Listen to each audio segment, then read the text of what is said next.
Hei, alle norskstudentene mine! Hi, all my Norwegian students.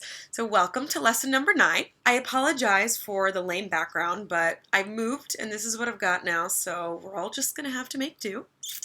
Before we get started, I just also want to point out, if you've made it this far, it's lesson number 9. I'm assuming that you're pretty serious about wanting to learn Norwegian. And if you haven't already noticed, I do teach private lessons on Skype. So if you're interested in that, please go ahead and shoot me an email at norwegianwithmichelle@gmail.com. And we can talk more about scheduling and pricing to see if it's something you're interested in. So this video is going to be about adjectives. If you didn't see the last video, number 8, about definite and indefinite nouns, I would suggest stopping this video and watching that one first because you're going to get a little confused if you haven't seen it. Alright, so let's get started on adjectives. Now, for those of you who don't know, an adjective is a word that describes a noun. So anything that describes a person, place, thing, or idea is an adjective. So tall, short, big, fat, ugly, funny, you get the idea. These are all adjectives. And so in Norwegian, as I've mentioned before, we don't conjugate verbs. However, we do conjugate adjectives, or conjugate probably isn't the right word, but adjectives need to be in agreement with what it is they are describing. So Norwegian adjectives have 3 different forms. There's the basic form, then there's the T form, and the E form. So let's take, for example, the Norwegian word for big or large. The basic form of this word is stor. The T form is stort, and the E form is store. Now, I'm going to talk about this first with regard to indefinite nouns. So for indefinite nouns, the basic form goes for any noun which is an N word. The T form goes for any noun which is an et word, and the E form goes for anything that is plural. So let me give you an example. We have, for example, en appelsin is an orange in Norwegian. So if I want to say a big orange, en stor appelsin. An apple in Norwegian is et eple. This is an et word, so it has to take the T form. So we would say et stort eple. A large apple. And now for either of these, if we're talking about more than one apple or orange, it takes the E form. So it would be store appelsiner or store epler. One more example I'll give you of this is, for example, the word pretty. In Norwegian, the word pretty in its 3 forms would be pen, pent, or pene. So if I want to say a pretty girl, right, en jente is a girl, so it would be en pen jente. A pretty house, for example, it's et hus, right? So et pent hus. And in the plural, we have pene jenter, pretty girls, or pene hus. Remember, hus is a single syllable et word, so it doesn't have a different form in the plural. It's still just hus. And whether you're talking about one or more, the context of the sentence will alert you to whether you're talking about one or several.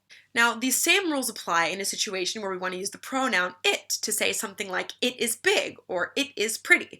Remember, we have den and det, whether it's an an or et word, and then we also have de, which we use for plurals. So I would say den er stor, det er stort, de er store. Or den er pen, det er pent, de er pene. And in a situation where we're talking about like he or she or a person's name, we always use the basic form. So hun er pen, she is pretty.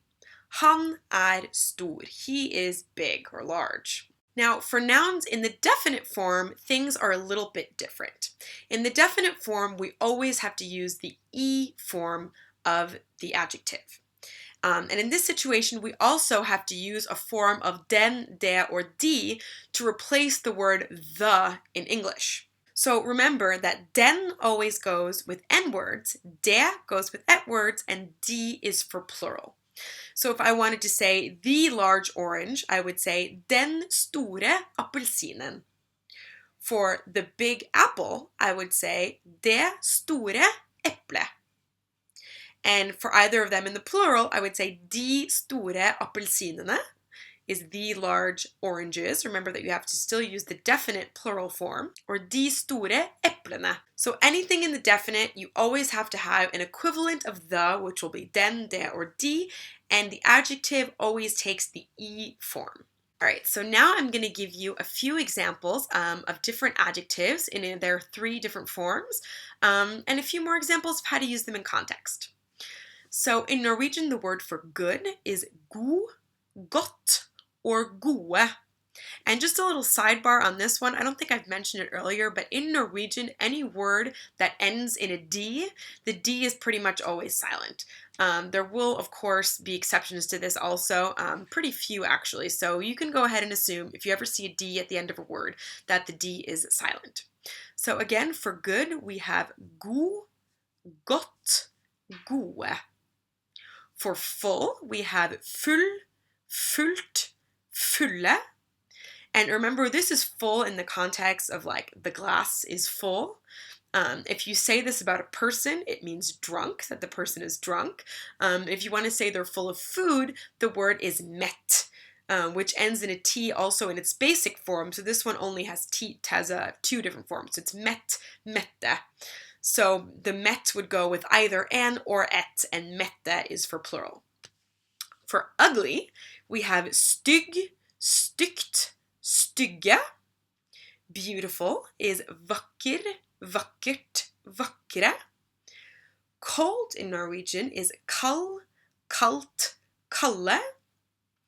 And for ice cold, we would say iskald, iskaldt, iskalde.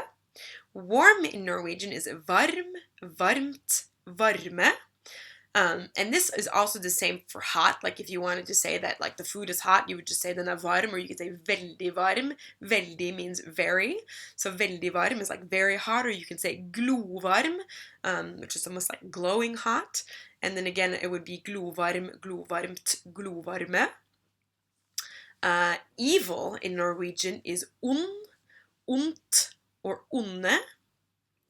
Positive is positiv, positivt, positive. Negative would be negativ, negativt, negative. Clean is ren, rent, rene. Dirty is skitten, skittent, skitne. Sick is syk, sykt, syke. Then we have healthy, which is frisk, friskt, friske. Young is ung, ungt, unge. For old, we have gammel, gammelt, gamle. Open is åpen, åpent, or åpne. There are also a series of Norwegian adjectives which end in ig. And these ones don't have a T form. So there's just 2 different forms for these, and so the basic form also would get used in any situation where you would otherwise use the T form. And also, for anything ending in ig in Norwegian, the G is always silent. So, for example, we have the word serious in Norwegian, which is alvorlig, or alvorlige. Daily in Norwegian is daglig, or daglige. Different is forskjellig, or forskjellige. Happy in Norwegian is lykkelig, or lykkelige. We have naturlig, which is the word for natural, naturlig, or naturlige. Hard, or difficult, is vanskelig, or vanskelige. And then we have the word for festive, which is festlig, or festlige. And this is used, not necessarily just for festive. The word fest in Norwegian, and fest, is a party. But festlig can also be like kind of amusing or funny, kind of. So festlig, det var festlig, like that was fun or amusing, or yeah. And then we have a word which Norwegians just love, which I guess the best Norwegian translation for, English translation is cozy. But I feel like it's so much more than that. Norwegians just love this word. It's koselig, or koselige. And basically anything that was like nice. Like you could call like an evening out with your friends. Det var väldigt koselig. Like it was really nice. It was I feel like in English, like cozy is more like a physical state of being. But this is like if cozy were like a mental state, I guess. I don't know. I don't know exactly how to describe koselig. Norwegians out there, do you have a good way to describe koselig to an English speaker? Please put it in the comments. And lastly, I'm just going to put some of the words that you just learned in context to try and help you understand when you should use the basic form, the T form, the E form. So here are a few short phrases. A happy girl in Norwegian would be en lycklig jente. En lycklig jente. Happy people would be lykkelige mennesker. Lykkelige mennesker. And the happy people would be de lykkelige menneskene. A beautiful view is en vakker utsikt. The beautiful view would be den vakre utsikten. A beautiful face would be et vakkert ansikt. So those words are actually surprisingly similar in Norwegian. Utsikt is view, ansikt is face, but it's en utsikt, whereas it's et ansikt. So en vakker utsikt, et vakkert ansikt. And then again, det vakre ansiktet would be the beautiful face. An old man in Norwegian is en gammel mann. The old man would be den gamle mannen. And the man is old would be mannen er gammel. Or if you want to say the house is old, huset er gammelt. So I hope that that wasn't too difficult, that I was able to make at least a little bit of sense out of something which is kind of complicated. Please feel free to post comments. Hopefully the next lesson will be coming soon. But I will, of course, leave you, my darlings, with this lesson's bonus word. Your bonus word this time will be an adjective. Surprise, surprise. I think this might actually be my favorite Norwegian adjective, and it's a great one in English also. If I had to pick an English word, I think the best word for this is scrumptious. So the way to say scrumptious in Norwegian is snasen, snasent, or snasne. And this can be used, I think scrumptious in English is best describes like food or something you eat, and the Norwegian word snasen definitely does describe like something that's just delicious or scrumptious, but I've also heard this word used to describe like a person, like someone that you think is just really yummy. You can also use snasen. Feel free to post any questions or suggestions for future videos, and thank you so much for watching. Ha det bra!